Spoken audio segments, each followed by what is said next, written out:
Assalamualaikum warahmatullahi wabarakatuh. Waalaikumsalam warahmatullahi wabarakatuh.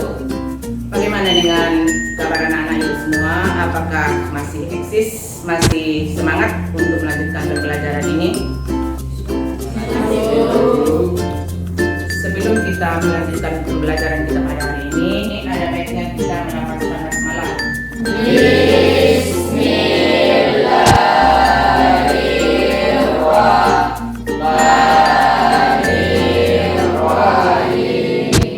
Ya, kita akan memulai materi kita yang berhubungan dengan gempa ya.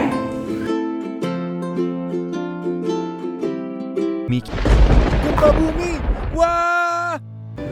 Semua orang tidak asing lagi yang berhubungan dengan gempa bumi. Gempa bumi sering terjadi akibat pelepasan energi di dalam lapisan kulit bumi yang ditandai dengan patahnya lapisan batuan di dalam kerak bumi. Adapun penyebab terjadi gempa itu disebabkan karena dua tenaga. Yang pertama adalah tenaga endogen, yang kedua adalah tenaga eksogen. Yang dimaksud dengan tenaga endogen yaitu di mana tenaga endogen yaitu adalah tenaga yang berasal dari dalam bumi ataupun perut bumi. Karena tenaga endogen setelah dia itu mengeluarkan tenaga atau setelah terjadi letusan gunung berapi, kita tunggu beberapa ratus tahun yang akan datang. Letusan gunung berapi tersebut ataupun tanah tempat letusan gunung berapi tersebut, tanahnya akan menjadi subur. Kalau tanahnya subur, dengan sendirinya apapun yang kita tanam di situ, dia itu bisa memberikan hasil yang lebih maksimal kepada kita. Akan tetapi kita tunggu dulu beberapa tahun yang akan datang. Bukan di situ meletus, di situ langsung bisa memberikan hasil yang maksimal, bukan seperti itu. Seterusnya kita melihat tentang pembagian bumi. Secara umum, bumi itu dibedakan atas 3 bagian. Yang pertama adalah kerak bumi, yang kedua adalah kulit bumi, yang ketiga adalah inti bumi. Yang pertama adalah kerak bumi. Apa yang dimaksud dengan kerak bumi?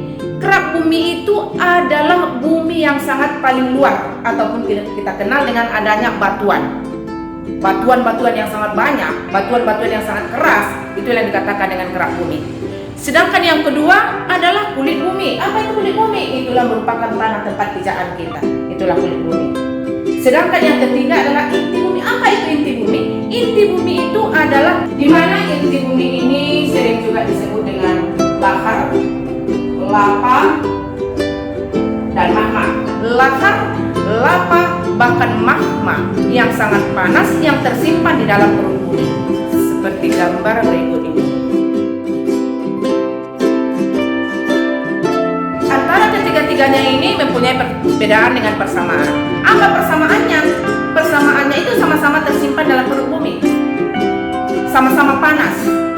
Sedangkan perbedaannya, kalau dikatakan dengan lahar, lahar itu adalah aliran material vulkanik yang biasanya berupa campuran batuan, pasir, dan kerikil akibat adanya aliran air yang terjadi di lereng gunung.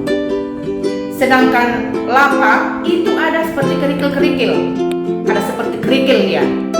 Kalau misalnya erupsi, ada kita lihat seperti abu yang keluar ke atas. Nah, itu yang dikatakan dengan lava.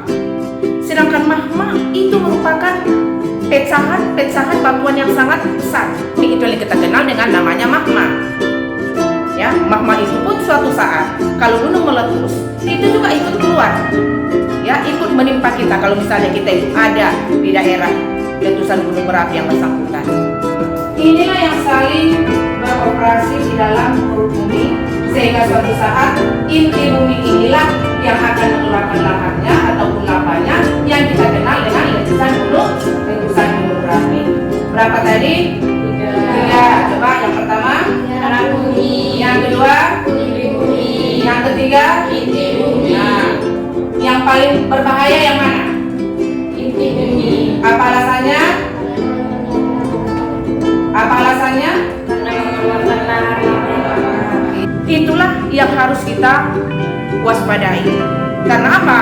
Karena suatu saat kalau gunung meletus, yang akan keluar ke permukaan itu adalah lahar, lava, dan magma. Ya, kalau misalnya kita ukur ya berapa derajat Celcius dia panasnya. Kalau misalnya air yang kita ambil dari kulkas langsung kita didihkan, yaitu masih mencapai 100 derajat Celcius. Sedangkan inti ataupun lahar yang ada dalam perut bumi itu bisa mencapai 1000 derajat Celcius. Kalau misalnya itu kena ke tangan kita, dengan sendirinya tangan kita melepuh.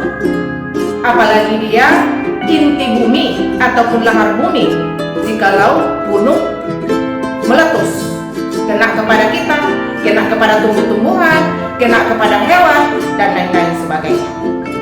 Maka sebelum ada letusan ataupun sebelum terjadi gempa bumi, diadakan satu usaha. Apa usahanya? Terlebih dahulu diadakan penelitian melalui alat ukur BMKG. Sedangkan yang kedua adalah tenaga eksogen. Apa itu tenaga eksogen? Tenaga eksogen itu adalah tenaga yang berasal dari luar bumi.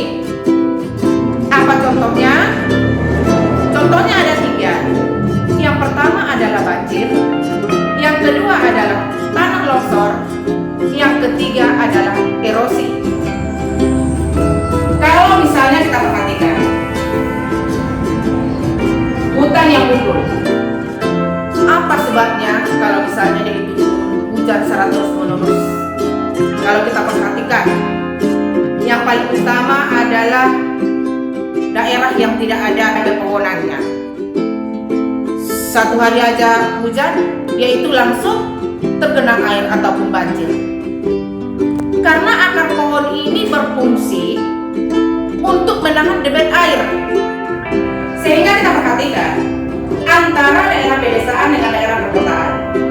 Kalau misalnya di musim hujan, mana yang lebih sering terjadi kebanjiran? Daerah pedesaan kah? Apakah daerah perkotaan?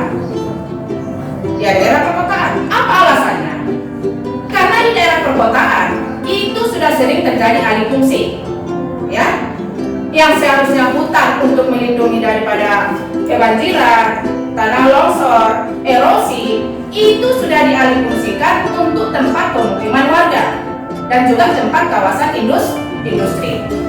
Untuk menghindari akibat buruk yang ditimbulkan oleh tenaga eksogen tadi, seperti banjir, tanah longsor, erosi, itu caranya adalah sama. Bagaimana caranya? Kita adakan penanaman hutan kembali, ataupun yang kita kenal dengan reboisasi. Coba kamu bayangkan, satu pohon aja yang kita tanam, sudah berapa banyak nanti untungnya suatu saat. Sudah berapa banyak manfaatnya kepada kita, bahkan kepada keturunan kita. Itu baru satu pohon, belum lagi nanti kita tanam beribu-ribu pohon. Apa fungsinya? Apa dampak positifnya? Akar pohon itu bisa menahan debit air, sehingga antara daerah pedesaan itu dengan daerah perkotaan itu sangat jauh sekali bedanya. Karena apa? Di daerah pedesaan